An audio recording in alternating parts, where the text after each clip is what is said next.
ઘણો બધો સમય થઈ ગયો એટલે માત્ર 1 મિનિટમાં અગત્યની વાતો કરી દઈએ.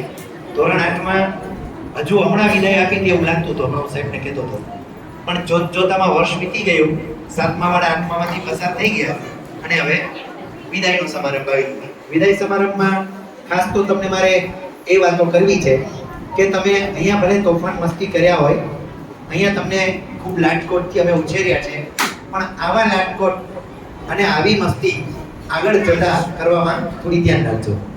હવે પછી જે શાળામાં જાઓ ત્યાં અમારી શાળાનું, આપણી શાળાનું નામ ન બગડે તેની કાળજી લેજો. તમારા સંસ્કાર પાછળ જ અમારા સંસ્કાર છુપાયેલા છે. ત્યાં અહીંયા કદાચ રાખી હશે, બીજી સ્કૂલમાં સેટ નોટો કે લેસન અધૂરા ના મૂકતા, જેથી કરીને અમારું નામ ન બગડે.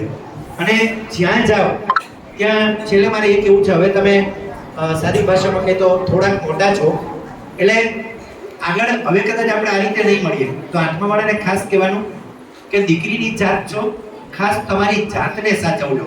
કારણ કે આજકાલ વાતાવરણ ખૂબ બગડ્યું છે.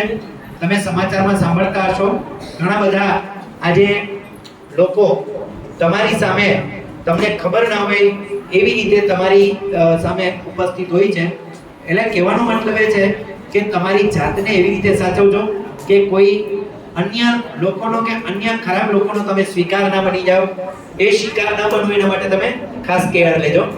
અને અંતે હું એ કહીશ કે યાદ આવે તો યાદ જરા રાખજો, હવે આવજો, હવે આવજો. અને છેલ્લે એક નાનકડી ગીતની પંક્તિ, हमारी याद में आप आंसू न बहाना, हमें याद रखना, मुझे भूल जाना, मेरी याद में तुम ना आंसू बहाना, ना जी को जलाना, हमें भूल जाना, समझना के खाए सपना सुहाना, ये गुजरा जमाना, हमें भूल जाना, हमारी याद